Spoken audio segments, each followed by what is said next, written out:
Bago natin simulan ang part 25 hanggang 27, nais ko munang magpaabot ng taos-pusong pasasalamat sa inyong walang sawang pagsuporta sa ating YouTube channel. Para sa mga nagustuhan ng ating video, huwag kalimutang mag-subscribe at pindutin ang notification bell upang lagi kayong updated sa mga susunod pa nating content. Ang babaeng napapalibutan ng may itim na kidlat ay sumigaw na hindi lang ilusyon ang kaya niyang gamitin kundi pati na rin mahika ng lupa. Pumikit ang lalaki at sinubukang kumawala sa mga tanikala. Lumapit ang mornang babae sa nakagapos na lalaki at sinabing nakakagulat siya, level 11 pa lang pero kaya niyang pumatay ng level 15 na espiritu nang hindi nahihirapan. Sa paligid nila, nagkalat ang mga katawan ng mga natalong kalaban. Sinabi niya na tila maraming sekreto ang lalaki. May tusong ngiti sa kanyang mukha habang nakatitig dito at sinabing malamang hindi siya magsasalita, kaya mas mabuting patayin na lang siya upang mabasa ng hari ng mga espiritu ang kanyang mga alaala. Inilahad niya ang kanyang palad na naglalabas ng kidlat at sinabing dapat turuan ng leksyon ang lalaki sa paglalakas loob nitong linlangan siya. Iwinasiwas niya ang kamay pababa, at ang bayani, na nakakadenes sa mga baging, ay isinubsob sa lupa ng may matinding puwersa, dahilan upang mabasag ito. Muli niyang inihampas ang kanyang kamay, at lumipad ang katawan ng lalaki, tumagos sa ilang mga bahay. Napapikit ang bayani habang lumilipad at naisip niyang napakalakas ng babaeng ito. Napansin niyang hindi niya mag-alaw ang kanyang mga braso at binti, kaya ang tanging pagkakataon niyang lumaban ay kung masisira niya ang kanyang kristal na baluti. Isang asul na liwanag ang lumitaw mula sa ilalim ng kanyang damit. Naisip niyang kailangan niyang alisin ang kristal na baluti upang magkaroon ng puwang sa pagitan ng kanyang katawan at ng mga baging. Isang asul na apoy ang kumislap sa kanyang palad, at nang makawala siya, agad niyang ipinadala ang apoy upang umatake. Pinalabas niya ang isang malakas na alon ng enerhiya patungo sa babae gamit ang Hellfire Release. Pagkatapos niyang lumapag, nakita niyang nanginginig ang kanyang kalaban. Nakasalampak sa mga guho, napamura ang babae sa sakit at may inis na nagtanong kung saan niya nakuha ang napakaraming kakayahan. Aniya, mandaraya siya, walang sinumang maaaring magkaroon ng higit sa 3 talento. Lumapit si Fang sa nakayukong babae, na sumigaw ng pagkasuklam, sinasabing matagal nang dapat siyang pinuksa ng Diyos. Sa palad ng determinado niyang kalaban, lumiliyab ang asul na apoy. Galit na nagtanong si Fang kung paano siya naglakas loob na sabihin ang ganoong bagay. Kasabay nito, naglabas ng ulat ang sistema, napatay ang isang hari ng espiritu, level 16. Nakakuha ng 140 justice points at 10,000 karanasan. Sa harapan niya, kumikislap ang isang dark crystal. Sa harapan niya, namuo ang mga lila na ulap sa paligid ng bilugang altar. Sinabi ni Fang na lalong naging aktibo ang mga espiritu, marahil dahil sa altar na ito. Ipinwesto niya ang isang bato sa asul na plataporma, sabay sabing kung nilalagay ang 7 dark crystals sa mga espesyal na hukay ng altar, lilito ang kidlat sa paligid ng matayog na tore, aalisin ang selyo, at pakakawalan ang espiritu. Mula sa gitna, lumipad ang asul na kidlat, at isang dambuhalang bola ng enerhiya ang lumitaw sa ibabaw ng altar. Isang bagzo ng asul na sinag ang umakyat sa langit. Sinabi ng binata na humihina na ang kapangyarihan ng selyo, malapit na itong lumabas. Isang nakakasilaw na liwanag ang lumitaw sa altar. Itinaas ng moreno ang kamay niya upang protektahan ang sarili mula sa rumaragasang enerhiya. Naglabas ng ulat ang sistema, ang bagong dating na si Fang ay matagumpay na nakapagpalaya ng espiritu. Sa harapan niya, napalibutan ng kidlat ang higanteng kuko. Tumangala si Fang at nakita ang isang dambuhalang halimaw, isang nilalang na hindi pa niya nasasalubong sa ganitong nakakatakot na antas. Lumitaw ang isang dambuhalang humanoid na toro. Inanunsyo ng sistema. Halimaw, Demon of Hatred. Rango, Emperor. Antas, Level 17. Lakas sa labanan, 71 bituin. Talento, hindi alam. Kakayahan, hindi alam. Sinubukang dakme ng demonyo ang binata habang sumisigaw, ikaw. Ikaw ang pumatay sa aking mga alagad. Sinira mo ang lahat ng pinagtrabahuhan ko sa loob ng 1 siglo. Nakita ni Fang ang palad ng halimaw na may nakapalibot na liwanag. Naisip niyang sa isang suntok lang nito, tila hindi na niya maramdaman ang kanyang kamay. Anong nakakatakot na puwersa? Iwinasiwas ng toro ang kabilang kamay nito, lumikha ng berdeng sinag. Sa malapad na mata ng binata, nakita niyang sumasalamin ang malaking bunganga ng halimaw. Nang bumagsak ang kamao ng demonyo, nagkalamat ang lupa. Hinawakan nito ang madugong mga bato na napapalibutan ng berdeng liwanag at sinabing, akala mo siguro ay malakas ka na dahil napatay mo ang 7 sa aking mga alagad. Sayang, nasa ilalim ng mga gumuhong bato, sinubukang makawala ni Fang habang humihingi ng paumanhin sa pagkadismaya ng halimaw. Mahigpit niyang hinawakan ang kamay ng demonyo gamit ang kanyang mga kamay at pilak na kuko. Buti na lang at napakalakas ng mga baras na ito, naisip niya. Lumitaw sila sa harapan ko bago pa damapo ang suntok, kaya nabawasan kahit paano ang pinsala mula sa halimaw na ito. Ipinadiin ng demonyo ang bato sa lupa, ngunit nagawa ng binata na gamulong palayo mula rito. Lumipad si Fang paatros habang malalim na nag-isip ang halimaw, hindi lang nakaligtas ang bata sa kanyang pag-atake, kundi nakakilos pa ito ng mabilis. Mas malakas siya kaysa sa inaasahan. Ang mukha ni Fang ay natatakpan ng dugo, ngunit sa isang matapang na sigaw, sumugod siya sa pag-atake. Pinalaslas niya ang binti ng halimaw gamit ang kanyang espada at mga kuko. Iniisip na kahit ang Windsail Blade at ang kanyang mga baras ay hindi makapinsala sa depensa nito. Isang matingkad na asul na pagsabog ang bumasag sa mga bato, ngunit naisip ng binata na kahit 10 beses na mas malakas ang Hellfire sa ikatlong antas, tila wala pa ring epekto. Sunod-sunod ang mga pagsabog, pagkatapos ay tumalon si Fang ng mataas sa ere. Sa kagustuhang makagawa ng pinsala, inipon niya ang kanyang enerhiya habang nakakuyom ang kanyang mga ngipin, at pinakawalan ito papunta sa dambuhalang demonyo. Gayunman, sinalulang ng halimaw ang atake gamit ang kanyang magkakros na braso. Bumagsak ang binata sa likod ng halimaw, nagulat sa nakita. Ang traidor na mga tao, ang dami ninyong kakaibang teknik. Sabi ng halimaw habang nakatitig sa kanya. Sinubukan ko na ang lahat, pero hindi ito gumana. Mabibigo ba ako sa misyong ito? Naisip ni Fang habang tinitingnan ang halimaw ng puot. Mabilis na iwinasiwas ng halimaw ang kanyang kamay at bumukas ang mabangis nitong bunganga. Sa isang suntok, yumanig ang lupa at naitulak si Fang paatros. Isa lang itong napakalaking boss. Imposibleng wala itong kahinaan. Napangiti ang binata, may isang bagay pa akong hindi nasusubukan.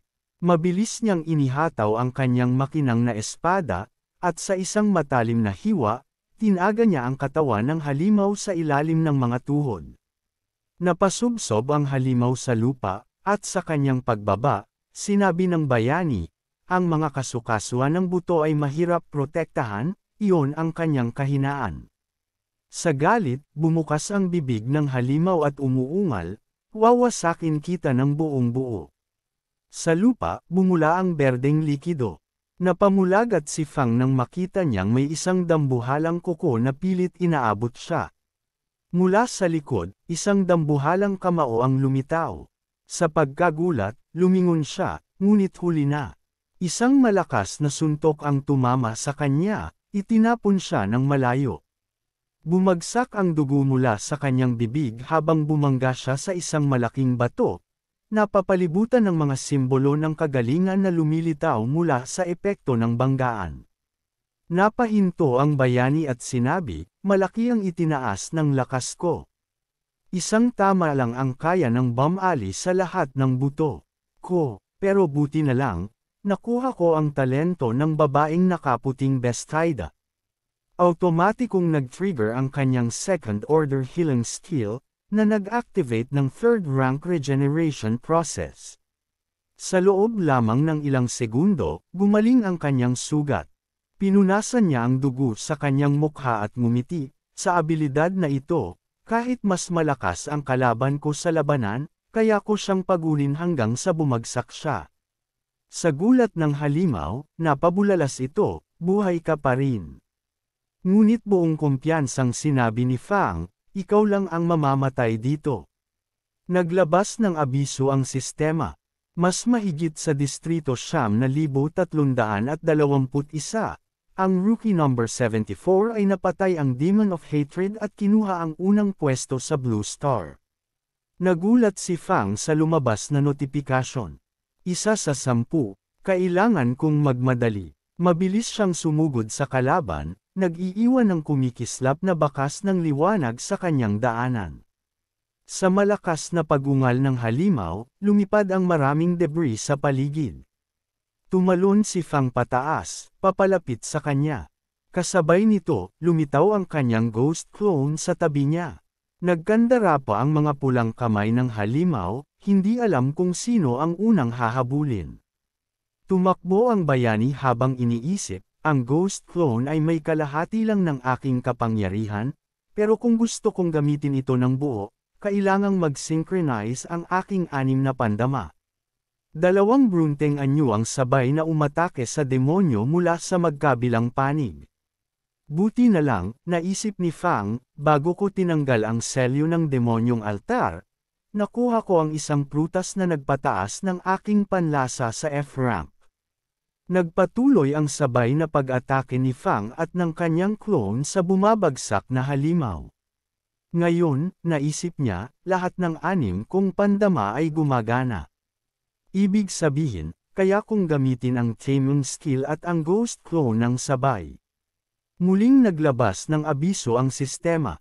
Mas mahigit sa distrito 1229, ang rookie number 877 ay napatay ang Demon of Hatred at kinuha ang pangalawang pwesto sa Blue Star. Habang lumilipad palayo, bamuka ang dagwang bibig ng halimaw at humiyaw. Napangiwi ang bayani, iniisip, isa pa. Sa galit, kinabagsak ng Demon of Hatred ang kanyang kamao sa lupa, inuulit ang tanong, bakit ka napakalakas? Lumipad si Fang habang pinuprotektahan ang sarili mula sa gumuguhong mga bato. Samantala, napaisip ang halimaw, matagal ko na siyang pinagmamasdan mula nang pumasok siya sa baryo. Ang bilis, pisikal na katangian, at katatagan ay tila may mahalagang papel sa paggising ng kanyang talento. Gayunpaman, hindi ito masyadong namumukod-tangi. Naalala ng halimaw kung paano hinawakan ng batang iyon ang halaman, kung paano niya itinutok ang sinag sa babae, at kung paano, matapos niyang mapatay si Boro, may ibinulong siyang hindi maintindihan, at isang kakaibang bagay ang nangyari. Nanginginig ang kanyang mga ngipin sa inis habang inaalala niya kung paano nakatayo ang bata, napapalibutan ng kumikinang na mga sinag. Nabalot ng liwanag ang kanyang katawan, at mula noon, hindi na niya ito nakita ng malinaw. Naglabas ng abiso ang sistema.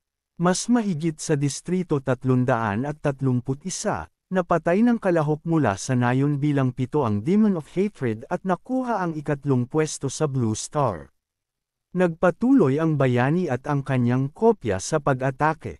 Hellfire Energy Release, Rods, at Lason, lahat ng ito ay napakalakas.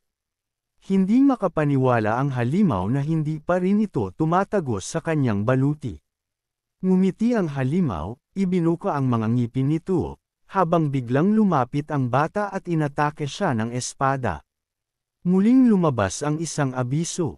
Mas mahigit sa distrito 1171, napatay ng residente bilang 622 ang Demon of Hatred at nakuha ang ika-4 na pwesto sa Blue Star.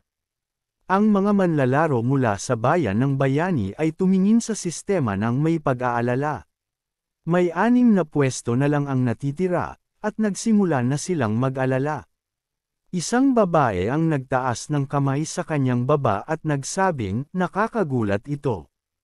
Kaninang umaga, wala pang ni isang kaso ng panalo. Pero matapos na matalo ang unang halimaw, nagtagumpay ang iba, sunod-sunod. Isang binata ang kumilos ng walang pakialam at nagdagdag. Ipinapakita lang nito na maliit lang talaga ang agwat ng lakas ng mga masters.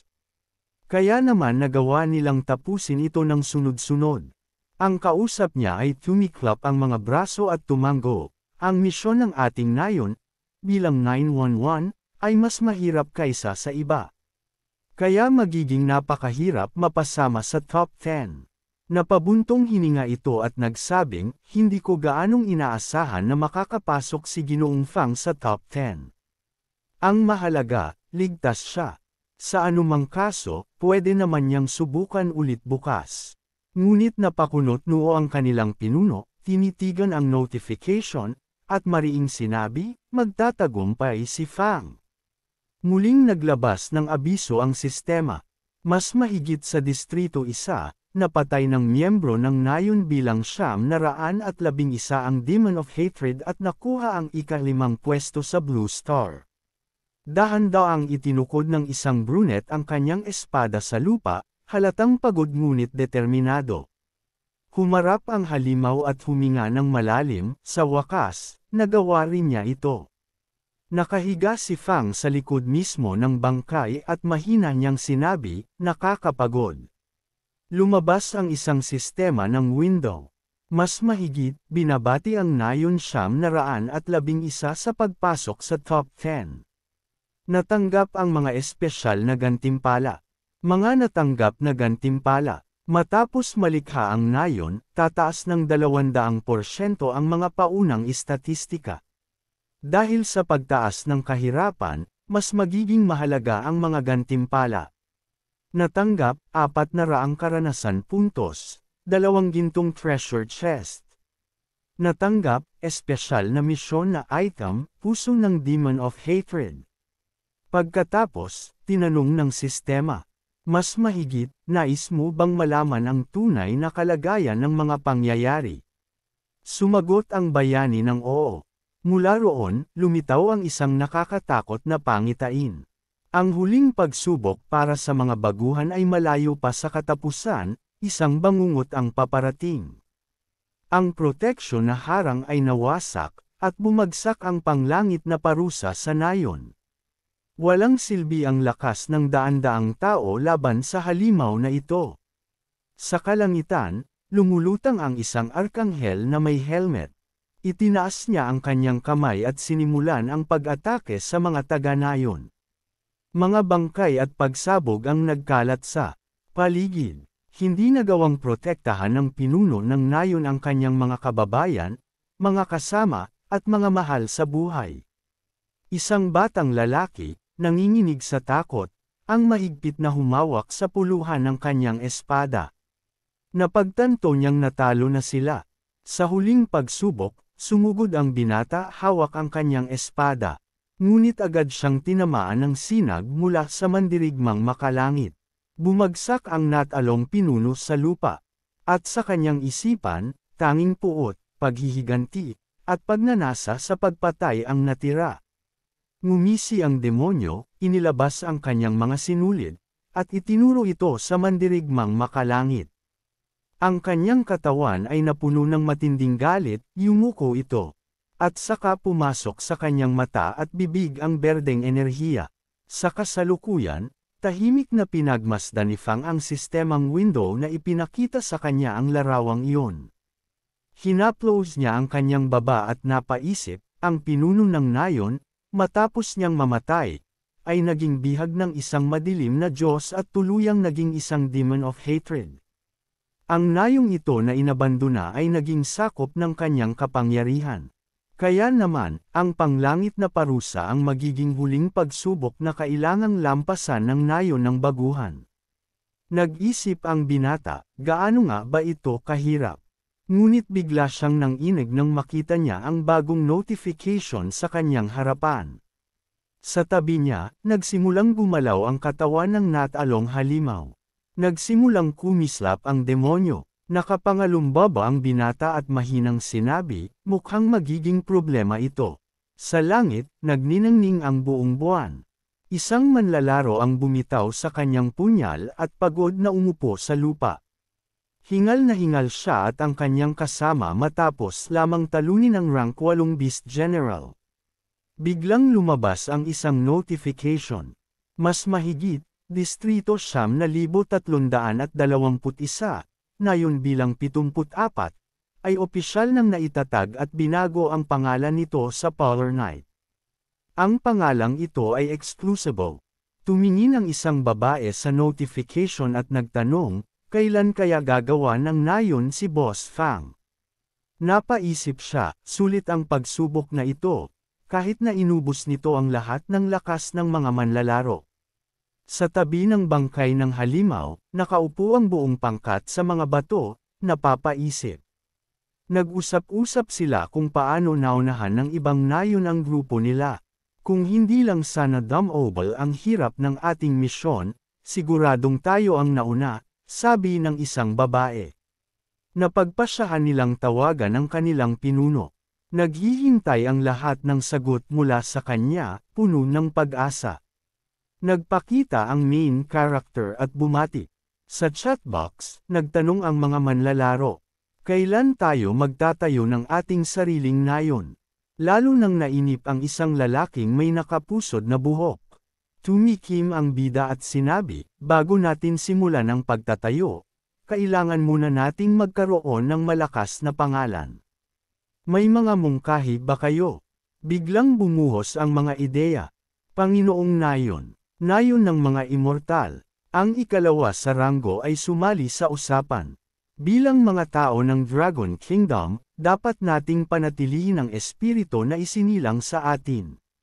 Tulad ng isang dragon, ang bawat isa ay maaaring pumailanglang at lumikha. Ipinanukala niya ang pangalan. Mas mahigit, Dragon Abyss. Napangiti ang bida, tumawid ang mga braso, at sumang-ayon. Isang napakahusay na pangalan, ang lugar kung saan nagkukubli ang dragon. Itinaas ng binata ang isang scroll at sinimulan ang pagtatatag ng nayon. Isang matinding sinag ng liwanag ang bumagsak sa kalangitan. Nang agaw ito ng pansin sa mga nakapaligid. Isang kumikislap na liwanag ang lumitaw sa itaas ng nayon. Dahil sa taas ng kahirapan ng kanilang misyon. Dumobal ang gantimpala. Mas mahigit, bawat taga-nayon ay nakatanggap ng 80 puntos. Ang punong taga-nayon ay nakatanggap ng 400 puntos. Naging masaya ang mga taga-nayon sa gantimpala. Tiyak na ngayon, malalampasan na nila ang susunod na pagsubok. Magtitest at papatay pa ng mas maraming halimaw. Tumingin ang lalaki na may salamin sa system window at napansin ang bagong mga kakayahan. Ngayon, maaaring bumalik sa kubo gamit ang isang pindot lamang. Teleportation mula sa kasalukuyang lokasyon pabalik sa nayon. Bawat taga-nayon ay maaaring gumamit nito isang beses sa isang araw. Ang pinuno ng nayon ay maaaring gumamit nito 3 beses sa isang araw. Pinindot ng binata ang teleportation button upang subukan ito. Hindi na siya napigilan ng babae, isang iglap lang, napunta agad siya sa loob ng kanyang bahay. Masayang sinalubong siya ng kanyang mga kaibigan na naroon. Sinabi ng babae na napakakapakipakinabang ng kakayahang ito. Makakapagligtas ito ng buhay sa oras ng panganib. Mayroon ding reverse teleportation. Ipinaliwanag ng binata na mas mabilis ang energy recovery rate sa kubo. Kaya't gamit ang teleportation, hindi na masasayang ang oras sa pagbibiyahe. Naglabas ng ulat ang system. Mas mahigit, maaaring bumalik ang manlalaro sa huling posisyon bago niya ginamit ang teleportation function. Masayang naglabasan ang mga residente mula sa kanilang mga bahay. Sabi ng binata, halina't magtipon sa plaza. Magdiriwang tayo. Nahihiyang tinakpan ng babae ang kanyang pisngi at nagtanong. Sasama ka ba sa amin, Fang? Biglang lumabas ang isang notification para sa lahat ng residente. Mas mahigit, ang matandang taga-nayon ay nag-activate ng pampublikong video broadcast function. Naupo ang bida at seryosong tumingin sa harapan. Sinabi niya, makinig kayong mabuti. Mas mahigit, matapos ang mga pagsubok ng mga baguhan, ang bagong tatag na mga nayon ay kailangang ipagtanggol ang kanilang mga tahanan laban sa Heavenly Punisher. Mayroon siyang combat power na 100 stars. Ang pangunahing misyon niya ay wasakin ang mga kubo ng mga baguhan. Kapag nangyari ito, automatikong magiging palaboy ang lahat at mababawasan ng 100 puntos. Nagtinginan ang mga manlalaro sa takot. Sa kanilang system windows, pinag-usapan nila. Ang combat power natin ay halos 10 lang. Paano natin siya matatalo? Nakaupo sa isang bato, ipinagpatuloy ni Fang ang pagsasalita sa broadcast. Mas mahigit kung magawa nating lumaban ng maayos sa Punisher, makakatanggap ang lahat ng malaking gantimpala. At kung magtagumpay tayong talunin siya, dodoblihin ang mga gantimpala natin. Mayroon tayong 4 na araw upang maghanda.